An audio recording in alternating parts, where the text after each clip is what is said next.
कृष्णाय वासुदेवाय हरये परमात्मने प्रणतः क्लेशनाशाय गोविन्दाय नमो नमः।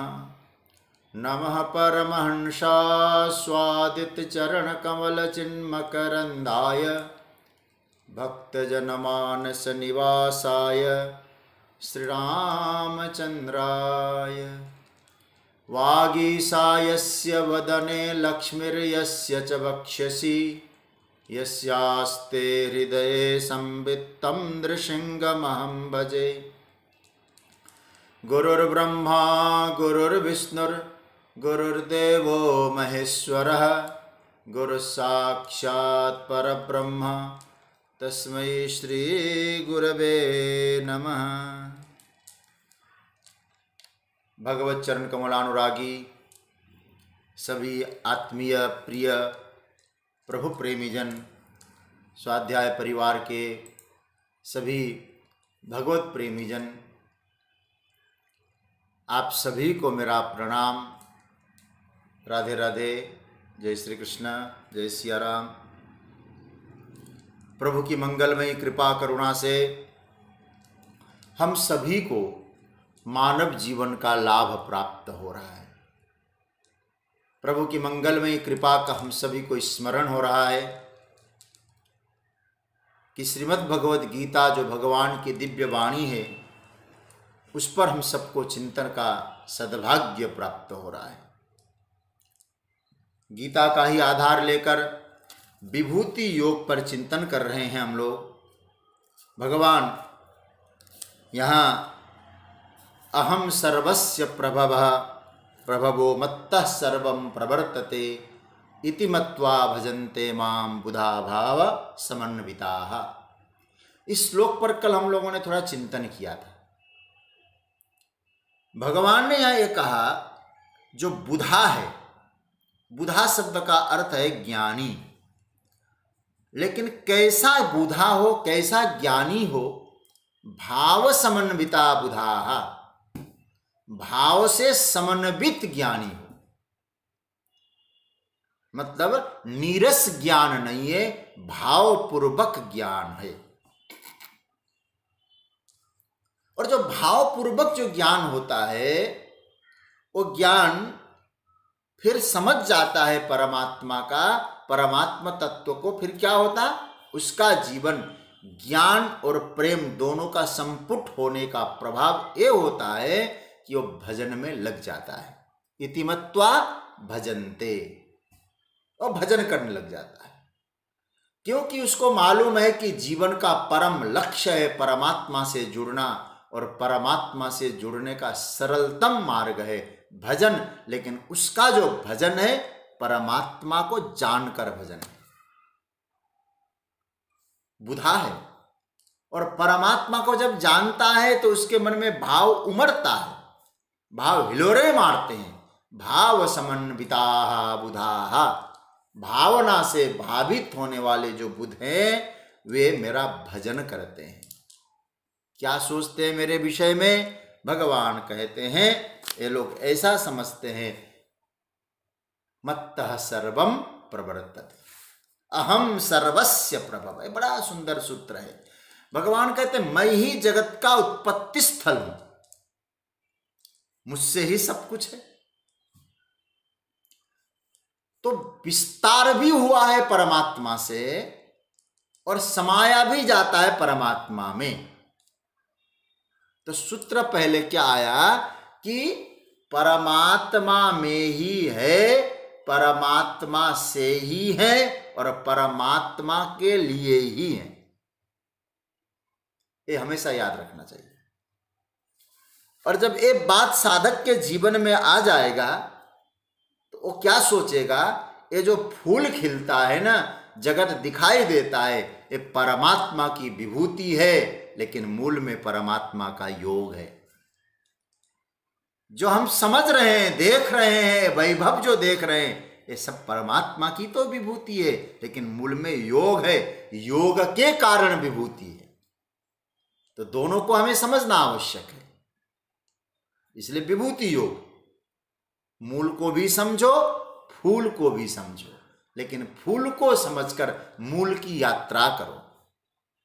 फूल खिलता है मूल के कारण, मूल से फूल को अलग हटाते फूल धूल हो जाता है। मूल तत्व क्या है उसको हमें समझने। अब आप यदि मूल समझ गए, जैसे मैं उदाहरण से कहूं, यदि आप सोने को की पहचान आपको हो गई, अब सोने का कैसा भी आभूषण बना लें, आप पहचान तो लेंगे, क्योंकि आपने मूल को जाना। और मूल को नहीं जाना तो आप आभूषण में लट्टू हो गए। तो मूल को पहचानना, और मूल को पहचानने का मतलब हुआ आभूषण को भी समझो, मूल को भी समझो, मतलब योग को भी समझो, विभूति को भी समझो, लेकिन ये समझना ये जो विभूति है उस योग के कारण है। तो कल मैं चर्चा कर रहा था कि अहम सर्वस्य प्रभव। मैंने कहा था अहम अ आदि अक्षर है और ह अंतिम अक्षर है। अहम, तो इसका अर्थ क्या हुआ कि इन दोनों का बीच में जो कुछ वर्णव है, स्वर वर्ण हो चाहे व्यंजन वर्ण हो, सब किसी न किसी ओर इंगित करता है। वो सारा का सारा परमात्म तत्व है अहम। देखो भाई, जो प्रकटीकरण है जगत का, सृजन जो है, जिसको हम लोग कह सकते हैं विभूति, ध्यान से समझना, दो तरह से होता है। इसको आप लोग नोट कर लीजिएगा, सद्य और क्रम। कभी प्रश्न आ सकता है आपको, ये सद्य और क्रम दो प्रकार के से व्यापक व्यवस्था बनती है। विभूति प्रकट होने के क्रम दो हैं, एक सद्य व्यवस्था से और एक क्रम व्यवस्था से, लेकिन दोनों परमात्मा से ही व्यवस्था बनती है। अब कैसे कैसे होता है पहले इसको आप समझ लें। देखो, एक व्यवस्था है सद्य, दो तरह का। सद्य कैसा हुआ कि उस परमात्मा के मन में इच्छा हुई, स अकामयत, इच्छा होते ही क्या हुआ, तद अभवत। केवल इच्छा मात्र से विभूति प्रकट हो गई, ये भी विभूति है उसकी। जगत केवल परमात्मा की लीला से, परमात्मा की इच्छा से प्रकट। कैसे प्रकट हुआ, हमारे आचार्यों ने उदाहरण दिया, केवल इच्छा करने से। जब आप भागवत जी की कथा सुनते हैं ना, तो ब्रह्मा जी ने भगवान के बछड़ों को और भगवान के गोप बालकों को सब छिपा दिया, और छिपाने का परिणाम क्या निकला कि भगवान ने अपना संकल्प लिया, तद अभवत।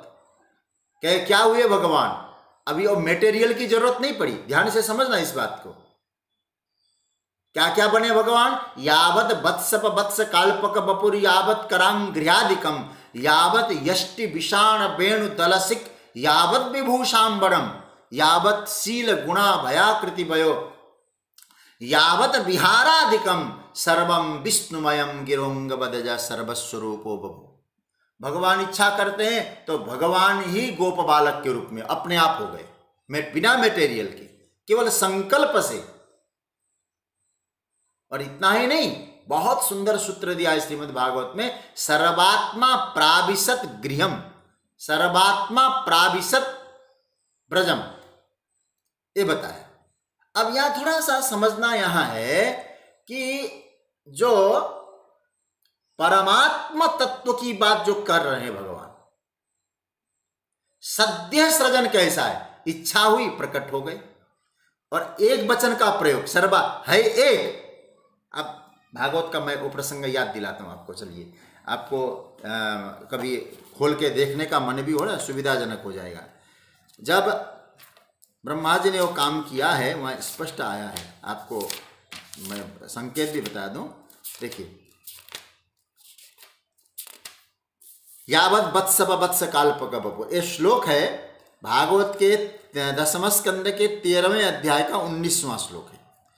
और ठीक 20वें श्लोक में क्या कहते हैं, स्वयं आत्मा त्मसो गो वत्सान प्रतिवार्यात्म वत्सपैहि क्रीडन आत्मविहारश्च सर्वात्मा प्राविशत ब्रजम। अब यार मैं आपका ध्यान यहां चाहूंगा, सर्वात्मा प्राविशत ब्रजम, और सर्वात्मा परमात्मा ब्रज में प्रवेश करता है। अब आप सोचिएगा जरा, कौन है? बोले अनंत बछड़े हैं, अनंत गोपाल हैं, और कहते एक वचन का प्रयोग हो रहा है। अब यदि कोई भागवत पढ़ेगा, बोले अनेक जा रहे तो एक वचन क्यों?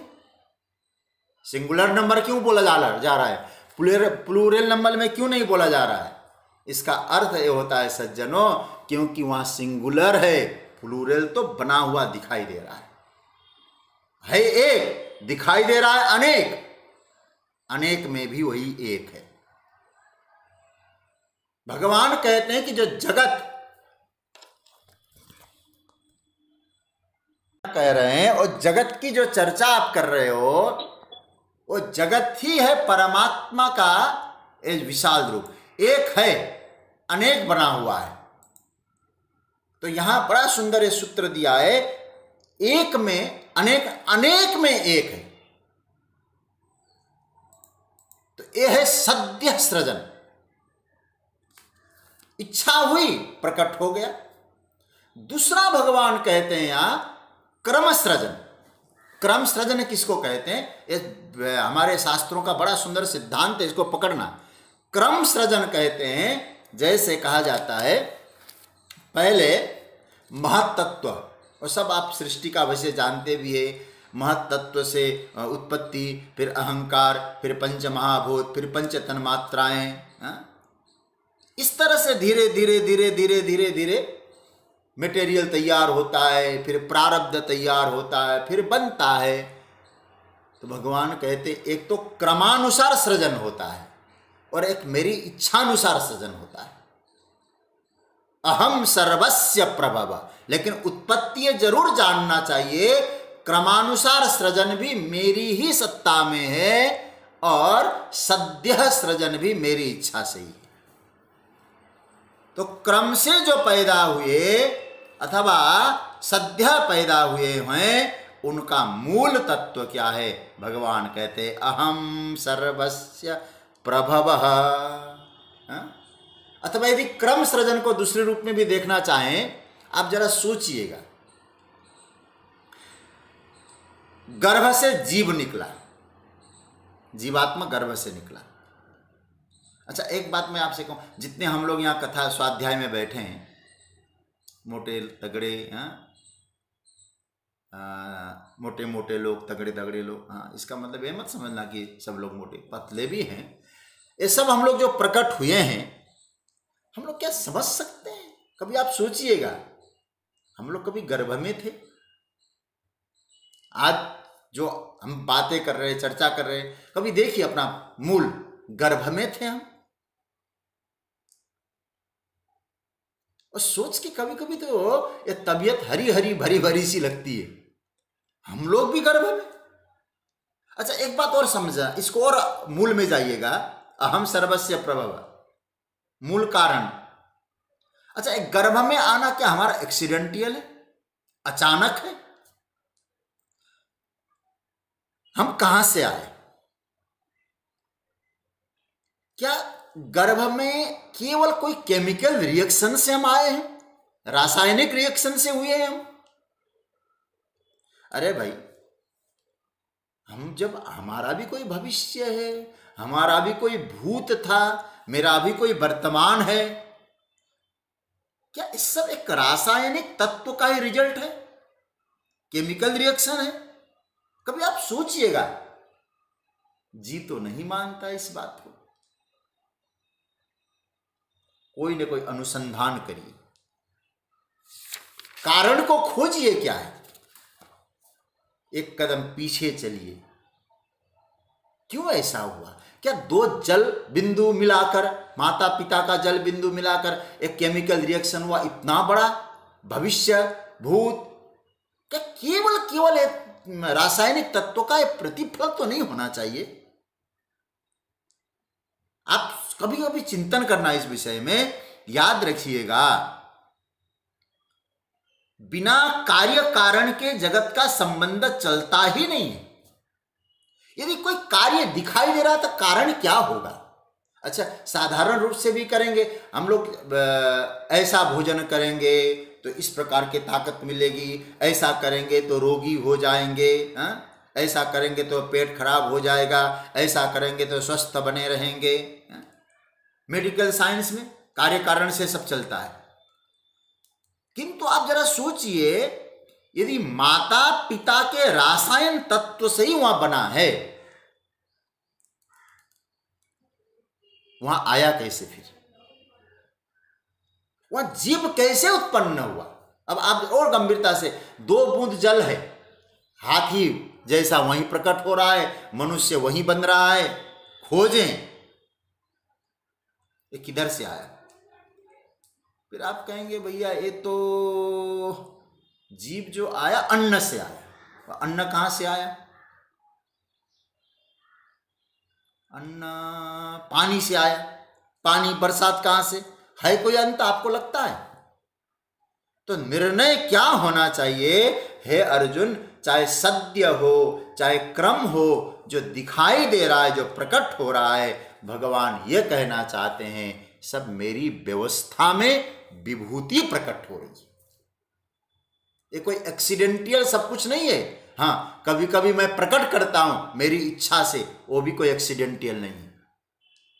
क्रम से तो होता ही है, सत्य से भी जो होता है, मत्तः सर्वम प्रवर्तते अहम सर्वस्य प्रभव। जगत में कोई भी अकारण कुछ नहीं है। कभी कभी सोचना इस विषय में, ये मच्छर खटमल जो दिखाई दे रहे हैं ना, ये भी अकारण नहीं है, कोई ना कोई इनका हेतु है। लेकिन भगवान स्पष्ट कहते हैं कि अर्जुन, इन सब का हेतु मैं हूं, अहम सर्वस्य प्रभव। अहेतु कोई कार्य हो ही नहीं सकता है। इसका मनन करो, इसका चिंतन करो, मन में संदेह कर आ जाए, मनन करें, चिंतन करें, पलायन न करें। ध्यान देना, समझ में नहीं आता हो भागे नहीं, सोचें, समझ में आएगा। क्या आएगा? एक अखंड परमात्मा है। उस अखंड परमात्मा को आपकी मर्जी नाम कुछ भी दे दो, भगवान कहते हैं, इसलिए मैं कोई नाम नहीं दे रहा हूं, अहम सर्वस्य प्रभव। अहम कहने से एक चेतन का बोध हो जाएगा। मत्तः सर्वम प्रवर्तते, और सब कुछ कहां से? मेरे द्वारा हो रहा है। और मत्तः शब्द का जो अर्थ भाष्य में आया है, शंकराचार्य भगवान ने किया है ना, बड़ा सुंदर है। देखिए, स्थिति नाशः क्रिया फल उपभोग लक्षणम क्रिया रूपम सर्वम जगत। ये है महापुरुषों का भाष्य। इसमें क्या कहते हैं? ये जो मत्ता, मेरे द्वारा जो कुछ हो रहा है ना जगत में, क्या है? इसमें स्थिति है, इसमें नाश है, इसमें क्रिया है, इसमें फल है, इसमें फल का उपभोग है। यही जगत है। ये कहां से आया? मत्तः सर्वम प्रवर्तते। अब पकड़ लो अच्छी तरह से, मेरे द्वारा। अर्जुन, जो कुछ दिखाई दे रहा है संसार में तुम्हारे आंखों के द्वारा, कोई अकारण कुछ भी नहीं है, कोई ना कोई हेतु से, नैसर्गिक नहीं है कुछ, लेकिन इसका मूल मैं हूं। इन सब को देखकर मेरी ओर ध्यान जाए, मुझे समझो, मुझे पकड़ने की कोशिश करो, मेरा अनुसंधान करो। इति मत्वा, देखो यहां नीचे ये शब्द बड़ा सुंदर है। मत्तः सर्वम प्रवर्तते इति मत्वा, ऐसा मान करके भजन्ते, ऐसा मान करके भजना। क्या मान करके भजना है भगवान को? भगवान को ये मान करके भजना है, भगवान जगत के मूल में है, हमारे मूल में है, बिना कारण का कोई कार्य नहीं है। जगत जैसा तत्व है, इसके मूल कारण परमात्मा है। इस प्रकार से जब हम लोग समझते हैं, भगवान कहते हैं भजंती। क्या कौन भजते हैं आपको? भाव समन्वित। भावना आ जाएगी। कब भावना आती है? मानो भगवान कहते हैं जब व्यक्ति किसी भी चीज के मूल तक जाता है ना, तब उसके जीवन में भावना प्रकट होती है। ओह प्रभु, ये सब आपके कारण सब कुछ हो रहा है। मेरा परमात्मा कितना दयालु है, सब व्यवस्था उसने हमारे लिए किया हुआ है। भाव समन्विता, भाव से भर जाते हैं। और भाव समन्विता का अर्थ क्या है? बहुत सुंदर अर्थ है। भावो भावना परमार्थ तत्व अभिनिवेश, ये भाव समन्विता का अर्थ है। क्या अर्थ हुआ? परमार्थ तत्व में अवस्थित होना, इसी का नाम है भाव समन्विता, अभिनिवेश। कहते हैं भगवान में अभिनिवेश। आप लोग वेदांत पढ़ते होंगे, एक वेदांत में 5 अविद्याएं हैं ना, 5 अविद्या में एक अविद्या का लक्षण है अविद्या, अस्मिता, राग, द्वेष और अभिनिवेश। अभिनिवेश किसको कहते हैं? जैसे क्या कि अभिनिवेश हुआ इसको, मतलब देह में मिल गया, देह को ही आत्मा समझ लिया, ये वेदांत में इसको अभिनिवेश कहते हैं। अच्छा, ऐसी बुद्धि हो आपकी, कैसी बुद्धि हो? जैसे देह में आत्मबुद्धि हो तो उसको अभिनिवेश कहते हैं, ऐसी बुद्धि चेतन परमात्मा के लिए हो तो कहते जगत गुरु शंकराचार्य, तो परमार्थ तत्व अभिनिवेशाः भाव समन्विताः। परमार्थ तत्व में ही आपकी बुद्धि घुल मिल जाए। परमार्थ तत्व में, चेतन तत्व में आपकी बुद्धि चली जाए और क्या हो जाए? अभिनिवेश हो जाए, अभिन्न हो जाए, अभिन्न हो जाए। हाँ? मैं तुझे खोजने चला था, मैं ही खो गया। हम ही थे भूले, हम ही में भूले, हम ही को खोजने हम ही चले, हम ही ने खोजा हम ही ने पाया, हम ही मिले तो हम ही मिले। इतनी अभिन्नता आ जाए आपकी बुद्धि में, जिस परमात्मा को मैं खोज रहा था, परमात्मा तू तो मुझसे अलग नहीं है, मैं तो एक तुझसे मिला हुआ हूं, लिपट गया हूं, अब बिल्कुल अलग होना भी चाहूं तो नहीं हो सकता। इसको गीता में भगवान बहुत सुंदर सूत्र दे चुके हैं, हम लोग उसका देख भी चुके हैं। नास्ति बुद्धि अयुक्तस्य न चायुक्तस्य भावना। भगवान कहते हैं ऐसी जो भावना है, कैसी भावना? परमात्मा से एकत्व वाली भावना, अभिनिवेश वाली जो भावना है, और कैसे है? भगवान न चा अयुक्तस्य भावना, नास्ति बुद्धि अयुक्तस्य। जो परमात्मा से जुड़ा ही नहीं है उसकी क्या बुद्धि है? बुद्धि कैसे भी मिले, गुरु कृपा से मिले। भगवान बहुत बढ़िया बात कहते हैं, भगवान से जुड़ो, पहले आपको विवेक मिलेगा, और विवेक जिस दिन मिलेगा, भावना देने की जिम्मेवारी भगवान की है। हाँ, मैं आपको पूरी स्पष्ट बता दूं जरा यार। ठाकुर जी छाती ठोक के कहते हैं जिम्मेवारी मैं लेता हूं। क्या लेते हैं प्रभु? पहला, आप न अयुक्तस्य भावना। भगवान कहते अपनी बुद्धि को परमात्मा से जोड़ो। ठीक है? परमात्मा से बुद्धि को युक्त बना लो, परमात्मा तत्व से। तुम आप कहते हैं आपका काम केवल अपनी बुद्धि को भगवान से जोड़ना, और भगवान कहते हैं मेरा काम क्या है? तुम्हारी बुद्धि में भावना भर देना, ये मेरा काम है। तो अब सज्जनों ये बात स्पष्ट समझ लीजिएगा, जब तक हम लोग भगवान से नहीं जुड़ते हैं तब तक भाव प्रकट नहीं होने वाला है। भाव तो तू ही देता है जी, बिना परमात्मा तत्व के भाव प्रकट हो ही नहीं सकता। भावना प्रभु से प्राप्त होती है और उसमें एकाकार की स्थिति होती है, और जब एकाकार की स्थिति होती है, परमात्मा से भाव भर गया है, तो याद रखिएगा उसके जीवन में क्या होता है? परम शांति की अनुभूति होती है। उसी को सुख कहा गया है, अशांतस्य कुतः सुखम्। भाव समन्विता का अर्थ हुआ अभिनिवेश पूर्वक रहना, परमात्मा से एकत्व भाव से रहना, एकत्व की स्थिति। मतलब क्या हुआ? परमात्मा से लिपट के रहना, परमात्मा से चिपके रहना, परमात्मा से मैं अलग हूं कभी सपने में भी अनुभूति कभी ना हो। तब भगवान कहते हैं अर्जुन, ऐसा जो व्यक्ति होगा वो भजनते, कैसे भजन्ते? अभिन्नतया भजन्ते।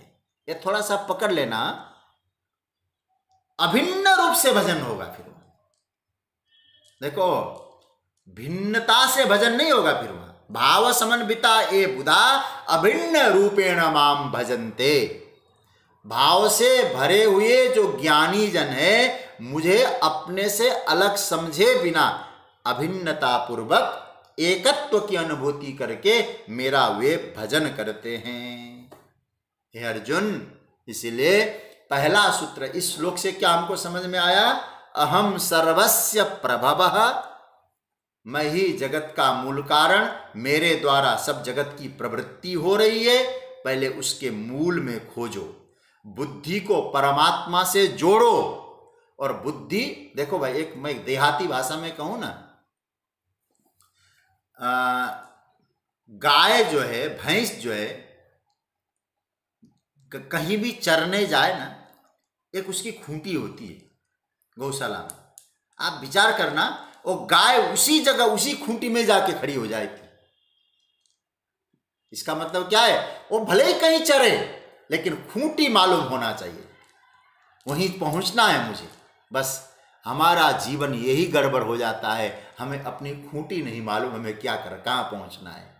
चरते हैं, चरना बुरी बात नहीं, व्यवहार करना होता है। जगत में जाइए, जो व्यापार है करिए, उद्योग है करिए, ये करिए, वो जो करना है करिए, लेकिन खूंटी मालूम होनी चाहिए कि हमारा खूंटी क्या है।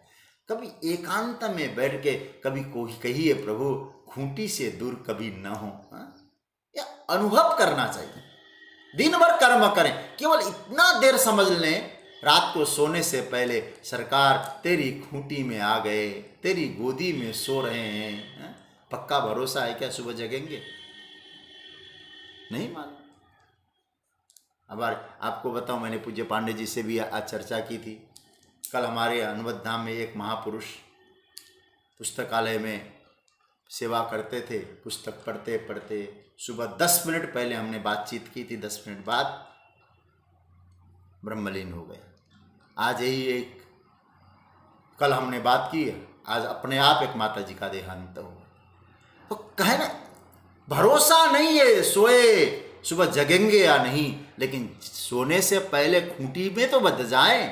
खूंटी क्या है? प्रभु के चरण है, प्रभु का स्वरूप है, प्रभु की लीला है। उस खूंटी से बंधकर हम सो गए तो याद रखना, नहीं भी जगे तो क्या हुआ, खूंटी से बंधे हैं ना, क्योंकि भावना प्रकट हो रही है। भावना, अब आप कहोगे कि रस्सी से बांधकर खूंटी बनाओ, नहीं, ऐसी भावना बनाया जाए कि मैं परमात्मा के चरणों की खूंटी से बंधा हुआ हूं। सरकार, कैसी भी अवस्था में मैं तुझसे जुड़ा हुआ हूं। यदि सुबह आंखें भी नहीं खुले, खूंटी से बंधे रहेंगे। यात्रा सबकी है सज्जन, इसलिए भगवान कहते हैं, मेरे योग को समझो, मेरी विभूति को समझो, खूंटी से बंधे रहो। तुम भाव समन्विता, भाव से समन्वित बनो। ठीक है, तुम्हें जानकारी है परमात्मा का, लेकिन बिना भाव के कुछ नहीं है। इसलिए भगवान यहाँ बहुत सुंदर भाव देते हैं। एक छोटी सी बात का कि मैं चर्चा को, आप में भाव रहता है। यहाँ एक महिला जा रही है, स्त्री है, उसमें हमारी पत्नी है, माता है, बहन है, जा रही है। आप जरा सोचिए, सब एक जैसे, लेकिन भीतर आप में भावना न होती तो आप एक को पत्नी कैसे मानते? वहां पत्नी भाव है आपके मन में, मातृ भाव है आपके मन में, पुत्री भाव है आपके भाव के कारण ही तो परिचित है। उसी तरह से जो आप यदि परमात्मा के हैं, तो परमात्मा भाव यदि मन में आ गया, तो फिर परमात्मा के रूप में आप सबको जानेंगे कि नहीं जानेंगे? तो परमात्मा के रूप में जानना, परमात्मा की खूंटी से चिपकना, और परमात्मा की खूंटी से जो चिपक गया वो क्या करेगा? भगवान कहते भजन्ते, मेरा भजन करेगा अर्जुन, मुझसे जुड़ा रहेगा। और पृथक होकर, परमात्मा अलग है, मैं अलग हूं, इस भाव से भजन नहीं करेगा। अभिन्नत्वेन भजन्ते, भिन्नता को त्याग करके वो मेरा भजन करेगा। इसलिए भगवान कहते हैं, हे अर्जुन, अहम सर्वस्य प्रभव मत्तः सर्वं प्रवर्तते इति मत्वा भजन्ते माम बुधा भाव समन्विता। भावना बनाइए सज्जनों, भजन करने के लिए भावना बनाना जरूरी है, और भावना बनाइए तब भजन करिए, फिर परमात्मा हमसे अलग है ही नहीं, ये अनुभव आपको होगा। और जो है, जो भाव समन्विता जो लोग होते हैं वो कैसे होते हैं, उसकी जो व्याख्या भगवान ने 9वें श्लोक में की है। भाव समन्विता का व्याख्या है, वो व्याख्या गजब का है। मच्चित्ता मत गतः प्राणा, ये श्लोक तो बलिहारी, इसकी चर्चा अब हम लोग परसों करेंगे। अभी आप लोग धैर्य से बैठिएगा। मैं चर्चा को विराम देने से पहले आपको